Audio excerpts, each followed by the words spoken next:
Bismillah, alhamdulillah, assalamualaikum warahmatullahi wabarakatuh. Alhamdulillah, wassalatu wassalamu ala rasulillah. Allahumma aslih ummata Muhammadin sallallahu alaihi wasallam wa farij an ummati Muhammadin sallallahu alaihi wasallam. Arham ummata Muhammadin sallallahu alaihi wasallam wa ashrafal nahdatul alamin. Haqqi Muhammadin sallallahu alaihi wasallam amma ba'du. Qalu subhanaka la ilma lana illa ma 'allamtana. Innaka antal alimul hakim. Rabbi zidni ilma warzuqni fahma. Rabbi shrah li sadri wa yassir li amri wahlul 'uqdatam min lisani yafqahu qawli. Rabbi a'udzu bika min hamazati syayatin wa a'udzu bika rabbi ay yahdurun. Shadaqallahul azim. Alhamdulillah, pada malam ini kita kembali melanjutkan untuk tafsir Al-Qur'an kita menggunakan dua tafsir. Pertama tafsir Al-Jalalain dan tafsir pendekatan syair, yaitu surah Al-Baqarah ayat 219. Sebelum kita membahasnya, mari kita sama-sama membaca dengan bacaan tartil. Silakan Ibu mulai. A'udzu billahi minasyaitonir rajim. Bismillahirrahmanirrahim. Yas'alunaka anil hamri wal maisir. Ya. Qul fihima ismun kabir. Ikhfa ya. Ismun kabir Wa manafi'u linnas wa ismuhuma akbaru min naf'ihima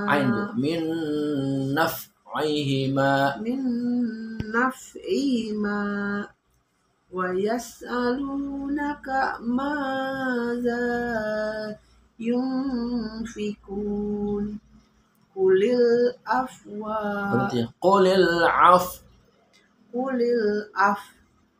kadzalika yubayyinullahu lakum.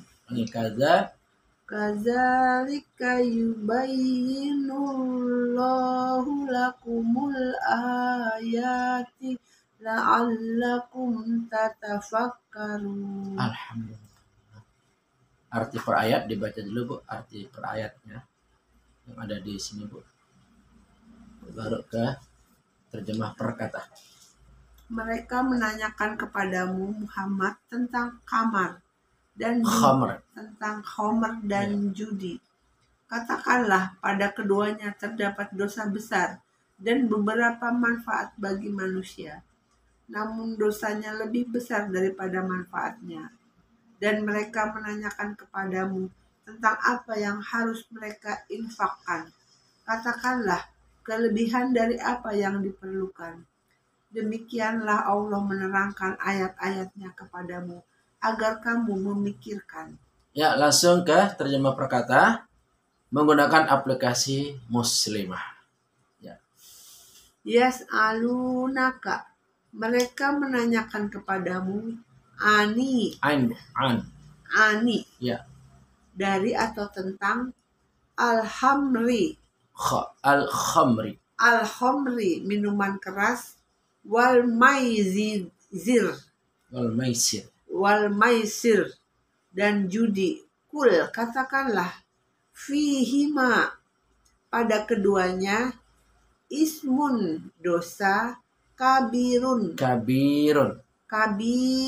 besar, wa manafi'u, dan beberapa manfaat, linnasi, bagi manusia, wa ismuhuma, dan dosa keduanya, akbaru, lebih besar, min, daripada, naf'ihima, manfaat keduanya, wa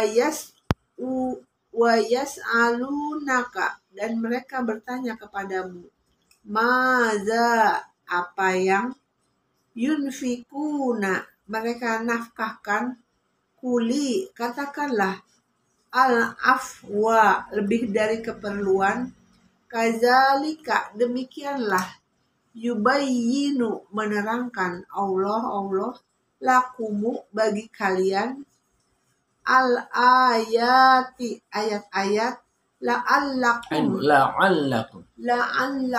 agar kalian tatafakkarun, kamu berpikir. Ya, langsung ke tafsir Al-Jalalain.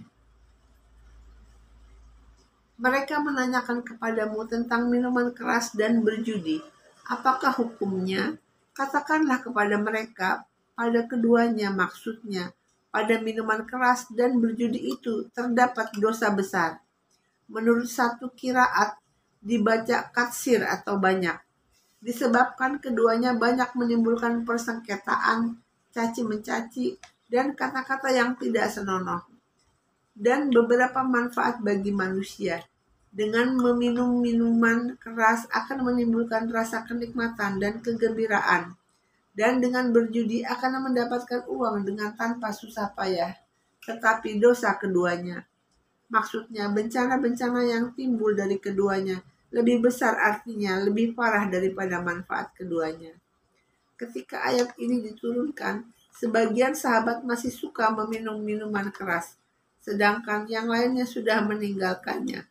Hingga akhirnya diharamkan oleh sebuah ayat dalam surat Al-Maidah. Dan mereka menanyakan kepadamu beberapa yang akan mereka nafkahkan. Artinya berapa banyaknya. Katakanlah, nafkahkanlah kelebihan, maksudnya yang lebih dari keperluan. Dan janganlah kamu nafkahkan apa yang kamu butuhkan dan kamu sia-siakan darimu. Menurut satu qiraat dibaca al-afwu sebagai kabar dari mubtada yang tidak disebutkan dan diperkirakan berbunyi, yaitu huwa. Demikianlah artinya sebagaimana dijelaskannya kepadamu apa yang telah disebutkan itu.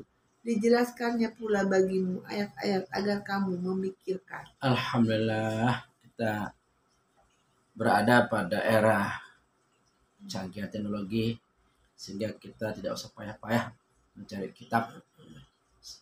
Kitab zaman dulu kan tahu sendiri ya, kitabnya berbarisnya tapi tidak penuh ya, dikatakan kitab gundul, kitab kuning ya. Alhamdulillah sudah diterjemahkan, kita tinggal baca, tidak perlu mondok ya. Bisa kita ini tidak ada alasan untuk tidak belajar. Dulu mungkin kita tidak mondok karena memang ada hal-hal yang menghalangi. Nah, di era zaman sekarang ini bisa kita baca terjemah-terjemah yang sudah di-upload dalam sistem internet.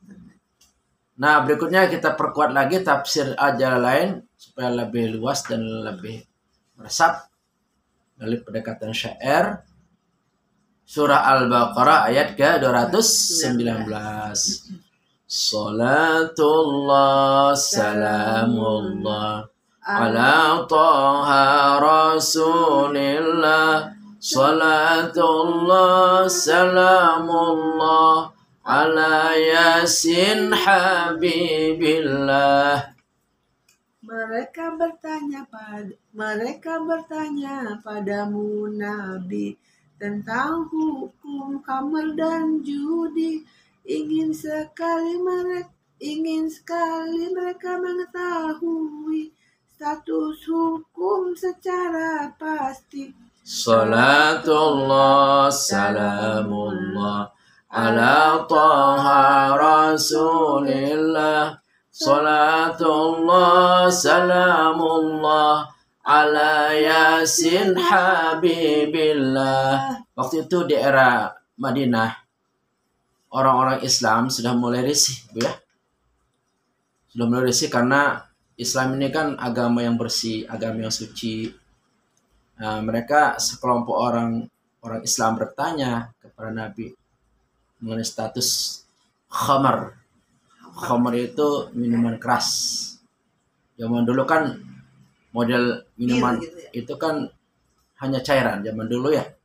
Belum berkembang seperti zaman sekarang, tidak hanya cairan ya. Bisa bentuknya tablet, bisa bentuknya serbuk ya. bisa bentuknya disuntik, ya macam-macam sekarang varian-varian minuman keras ya yang memabukkan. Zaman dulu hanya satu model, itu cairan yang difermentasi sehingga menjadi minuman yang memabukkan.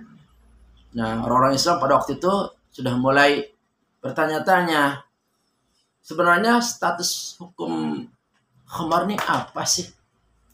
Ya kan, mungkin karena mereka melihat secara akal sehat, mungkin dengan minuman keras kan berasa beda ya suasana kejiwaannya atau akalnya kan seperti kehilangan ingatan atau menjadi tidak sadar ya, tidak sadar. Jadi kehilangan akal sehat.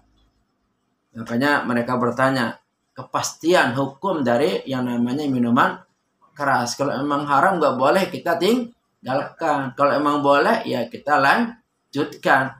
Nah, mereka bertanya kepada Nabi Muhammad SAW. Zaman dulu kan ada Nabi, langsung bertanya kepada beliau. Kalau sekarang nggak ada Nabi, nanyanya apa? Nama ulama ya, yang mereka mengerti tentang hukum agama. Karena ulama-ulama ini mereka yang mewarisi ilmunya para Nabi. Lanjutkan Bu, biar jelas apa status hukumnya.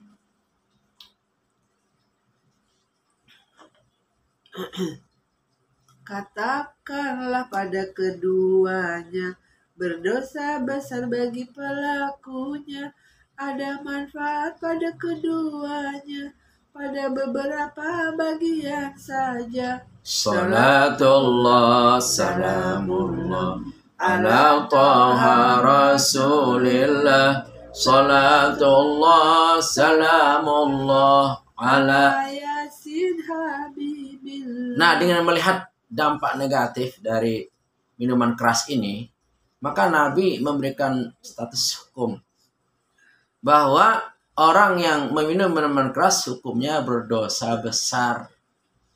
Walaupun ada manfaatnya, emang ada manfaatnya. Katanya untuk apa, Bu? Untuk penghangat tubuh katanya, terutama di daerah dari dingin.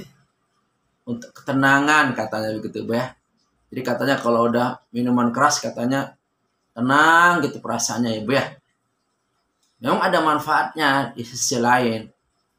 Tapi dosanya jauh lebih besar. Kenapa? Karena unsur mudaratnya lebih banyak daripada unsur manfaatnya. Karena dilihat dari unsur kandungan-kandungan pembuatan di dalamnya memang banyak terkandung hal-hal yang haram. Hal-hal yang diharamkan. Apalagi dengan kecanggihan teknologi sekarang ini kan mereka bisa membuat varian-varian, bahkan bisa membuat oplosan-oplosan. Itu yang membuat menjadi banyaknya kemudaratan yang dialami oleh manusia. Makanya Nabi menegaskan ya bahwa minuman keras itu adalah hukumnya berdosa besar walaupun ada manfaatnya, tapi mudaratnya lebih besar daripada manfaatnya. Berarti alangkah bagusnya gimana Bu? Tinggalkannya enggak? Haram berarti kan dosa besar. Kalau udah dosa besar dia haram. Ya Bu. Kalau dosa kecil mungkin masih bisa lah ditolerir ya. Sama seperti rokok. Ada yang memandang rokok itu haram. Karena dilihat dari mudaratnya Bu ya. Kalau melihat hasil penelitian para dokter kan sampai menyimpulkan bahwa ternyata dalam kandungan rokok itu ada zat yang membahayakan sehingga bisa terjadi penyakit seperti apa Bu? Paru-paru ya, namanya TBC, bahkan bisa kanker, bahkan bisa gangguan pada wanita hamil, bahkan bisa mengganggu orang-orang di sekitarnya yang namanya perokok pasif Bu. Bisa terkena dampak mungkin kepada anak-anaknya atau ke teman-temannya, bisa lebih lebih mudah terserang oleh asap rokok tersebut. Maka ulama-ulama kita ada juga yang mengharamkan yang namanya rokok.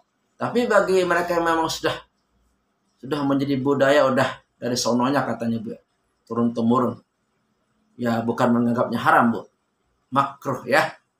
Makruh itu dibenci walaupun tidak haram tapi dibenci oleh Allah Subhanahu wa taala. Alangkah bagusnya kita tinggalkan karena memang dilihat dari sisi mudaratnya jauh lebih banyak, bahkan bisa dikatakan mubazir Bu ya, sia-sia kan kita isap rokok, kenyang juga enggak ya, bakar duit itu seolah-olah ya Bu ya.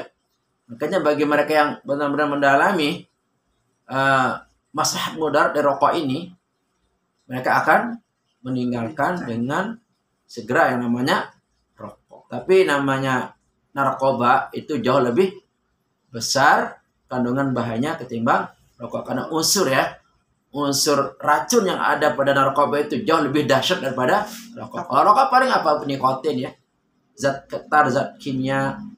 Tapi kalau terus-terusan ditumpuk ya bisa jadi terjadi kanker atau penyakit paru yang banyak terjadi oleh para perokok yang ada di dunia ini. Kalau ada yang ngerokok nih, mungkin anak kita kasih tahu Bu baik-baik biar berhenti rokok. Saya butuh duit ya Bu ya, udah nyarinya capek terus dibakar lagi ya. Kasih tahu Mbak baik-baik, kasih masukan pelan-pelan, lalu kita doakan ya semoga bisa menghentikan namanya rokok supaya bersih tuh paru-paru Bu ya. Coba lihat orang ngerokok tuh Bu, jadi kotor, kukunya kotor, apalagi Bu giginya juga kuning ya. Kadang bajunya bolong-bolong tuh ya, karena puntung percikan api rokok ya Bu ya.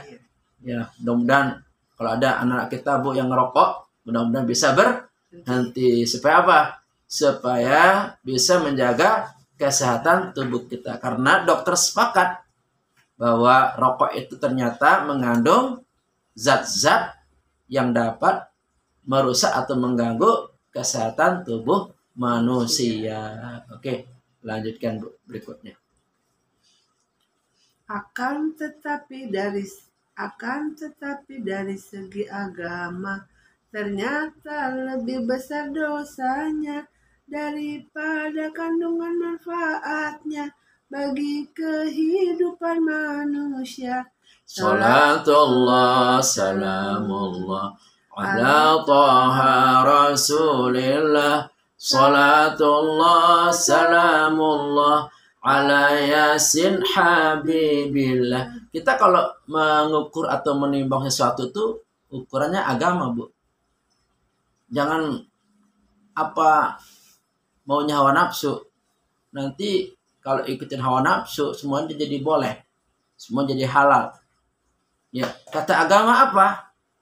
Seperti Nabi sampaikan bahwa minuman khamar itu berdosa besar. Ya Bu. Maka sebaiknya kita tinggalkan.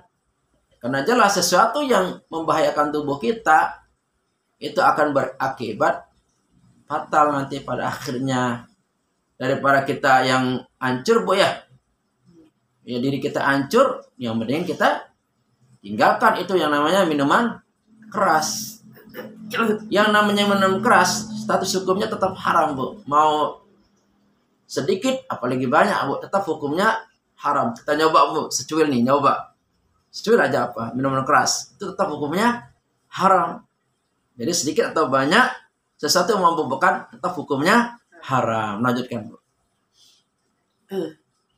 Kamar merusak akal pikiran, meracuni seluruh badan, sedangkan judi merusak hubungan, merusak ekonomi dan keuangan. Salatullah salamullah ala taha rasulillah.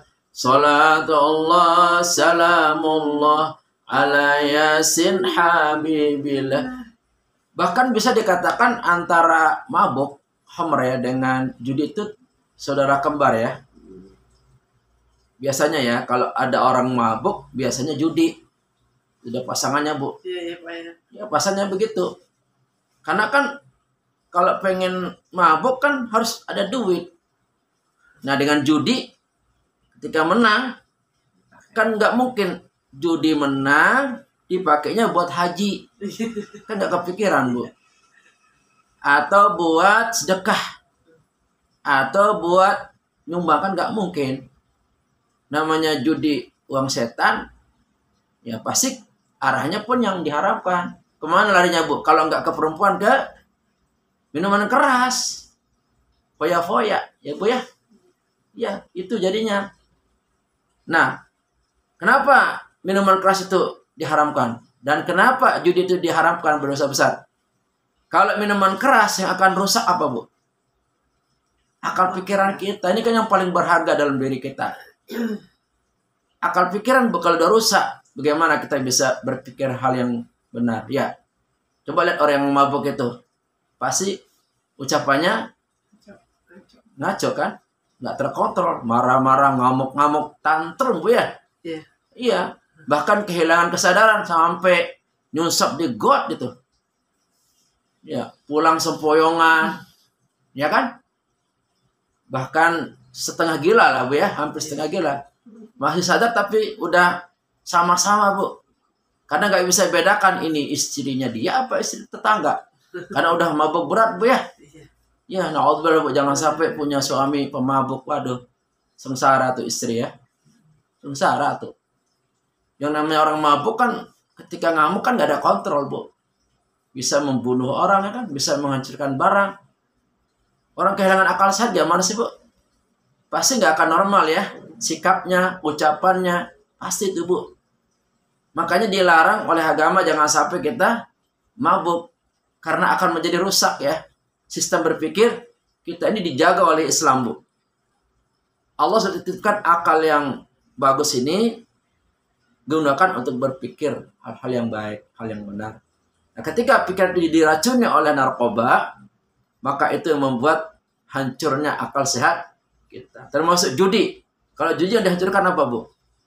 Hubungan kita dalam komunikasi kan jadi jelek. Apalagi yang dihancurkan Bu? Ekonomi. Apalagi yang dihancurkan Bu? Selain ekonomi, ada isu tadi.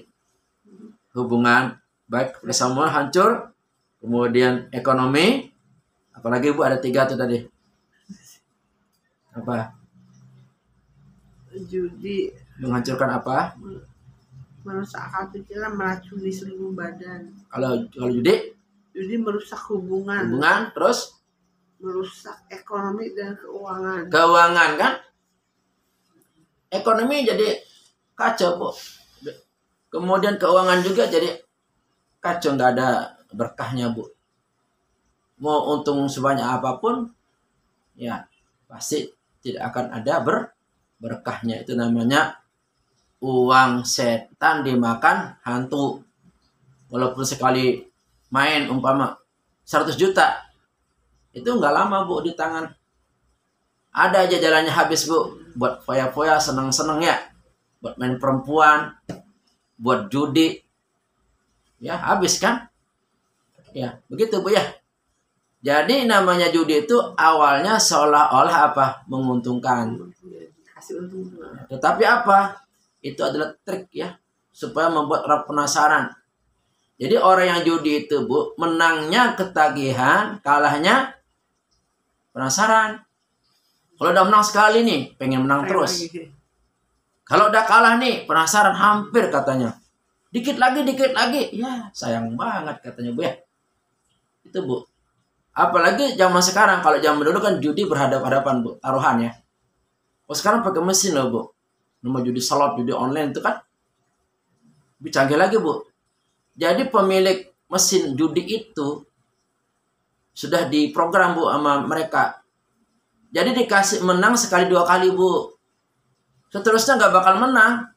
Jadi bikin senang dulu ya. Senang dulu. Ini yang cerita orang yang udah tobat. Tobat dari penjudian itu.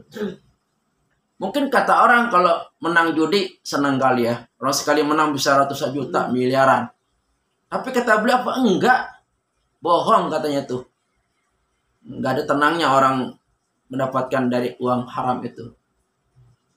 Malah apa? Uang itu digunakan untuk hal-hal yang enggak perlu, Bu. Ya, untuk selingkuh ya, naudzubillah ya, Bu ya. Ya, foya-foya, mabuk-mabuk, yang begitu, Bu. Nggak ada berkahnya. Justru yang bahagia itu, Bu, katanya yang sudah top ini, kita kumpul sama keluarga, sama anak, ya bisa makan minum bareng kayak gini. Itu sebenarnya membuat orang tuh bahagia, Bu, nyaman ya. Kumpul dengan keluarga kita yang halal ya. Kalau orang kayak gitu kan pasti kumpulnya sama apa?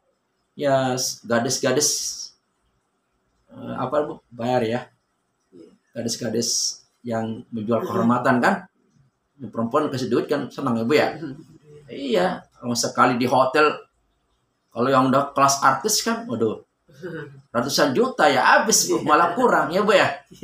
Iya, ternyata bahagia itu bukan karena tumpukan harta benda, tapi bahagia itu karena apa, Bu? Kebersamaan dalam keluarga kita. Ibu kalau kumpul sama keluarga sama cucu senang nggak? Itu sebenarnya, Bu, silaturahmi itu bukan karena punya kemewahan, apalagi dengan cara yang haram. Naudzubillah, Bu. Kelihatannya enak dari luar, seneng enggak, Bu. Hancur tuh mentalnya. Bener, Bu.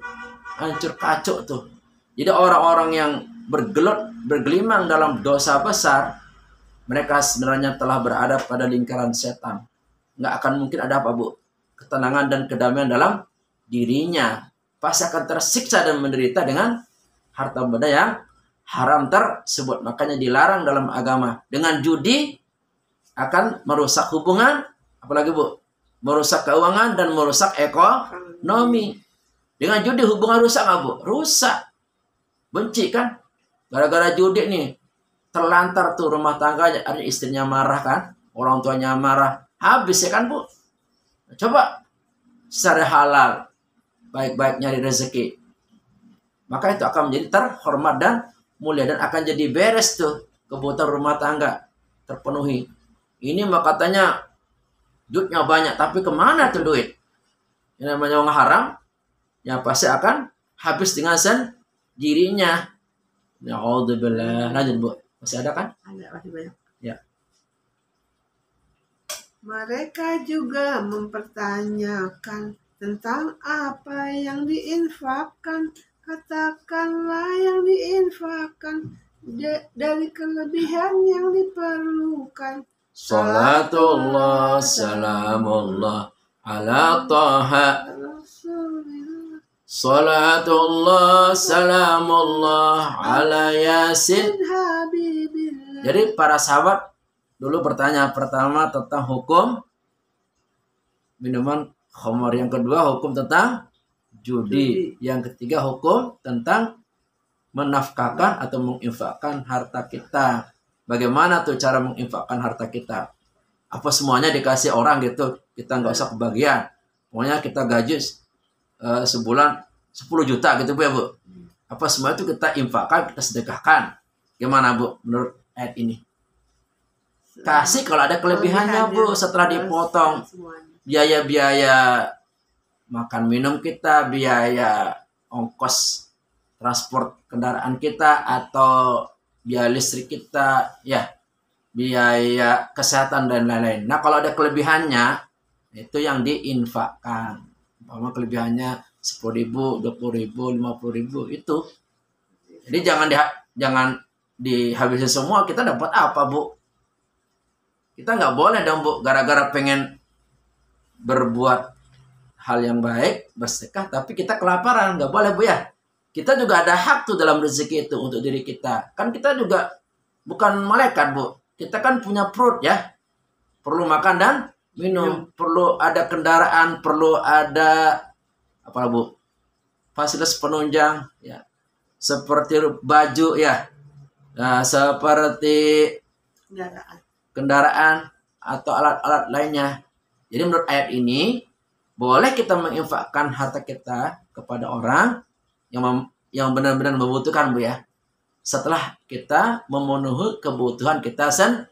Itu namanya adil, Bu. Islam itu adil. Jangan kitanya nggak punya apa-apa, kalau kita duitnya ada tapi kita kasih semua, itu nggak boleh, Bu ya. Jadi kita juga berikan hak diri kita supaya nggak kelaparan. Nah setelah itu bisa kita berbagi kepada orang yang mau. Jadi ada pos-posnya, Bu ya. Pos-pos ini untuk makan minum setiap hari, Bu ya. Ini untuk obat, ini untuk sedekah, untuk zakat. Jadi di pos-posin, Bu ya. Jangan semuanya untuk sedekah, Bu. Infak semua ke masjid, ke pesantren. Kitanya apa? Kelaparan, Bu ya, Bu ya. Nggak boleh, Bu ya. Jadi kelebihan yang ada itu dan kita infakkan atau sedekahkan kepada mereka yang benar-benar membutuhkan. Lanjut, Bu. Kayaknya terakhir, Bu. Terakhir, Bu ya. Demikianlah Allah menerangkan ayat-ayat yang difirmankan atas perbuatan yang diharamkan agar menggunakan pikiran. Salatullah salamullah ala taha rasulillah. Salatullah salamullah ala yasin habibillah. Jadi pikiran ini termasuk penentu, Bu, dalam menentukan status hukum. Kalau saya pikiran akal sehat ini nggak masuk akal kayaknya ini kayaknya merugikan, ini berarti haram, nggak boleh. Ya, Bu ya. Pokoknya akal sehat ini dalam agama mesti dijadikan sebagai standar, ya, Bu. Ya, dalam hukum apa saja akal sehat ini juga sangat menentukan. Contoh, Bu, syarat wajib puasa apa, Bu? 1, Islam. 2, berakal. Orang gila berarti enggak wajib. Syarat sholat juga sama, Bu. 1, Islam. 2, berakal, suci dari hadas besar dan seterusnya. Jadi akalnya sangat menentukan. Minuman keras secara akal kita pikirkan ini kira-kira bahaya enggak? Kan kita bisa menimbang, Bu ya. Makanya kata Allah, gunakan akal pikiran kita. Jangan jadi orang bodoh, Bu. Sudah tahu minuman keras itu berbahaya, mengapa kok dikonsumsi juga? Kemana akalnya? Dan Allah mempertanyakan, Bu. Jadi Islam ini nggak boleh asal sembarangan, Bu. Tabrak ini harus juga dengan pertimbangan akal sehat. Supaya apa, Bu? Kita selamat, jasad kita, ya, Bu, ucapan kita, perbuatan kita selamat dari hal-hal yang dapat membuat kita celaka, baik bentuknya minuman, apa, Bu, atau bentuknya makanan, atau bentuknya permainan, mesti yang halal dan tidak bertentangan dengan akal pikiran. Sehingga apa? Kita dalam menjalani kehidupan ini menjadi hal yang bernilai dan bermakna di hadapan Allah atau di hadapan sesama manusia. Insya Allah semoga bisa ketemu lagi minggu depan. Kita sehat, Ibu ya. Dan semoga berkah apa yang kita jabarkan. Kurang lebih mohon maaf. Kita akhiri. Rabbana atina fid dunya hasanah wa fil akhirati hasanah wa qina azabannar. Rabbana fid dunya hasanah wa fil akhirati hasanah wa qina azabannar. Rabbana atina fid dunya hasanah wa fil akhirati hasanah wa qina azabannar. Kafaratu majlis. Subhanakallahumma bihamdika asyhadu an la ilaha illa anta astaghfiruka wa atubu ilaik. Wallahul muwaffiq wal hadi ila sabil rasyad. Wassalamualaikum warahmatullahi wabarakatuh.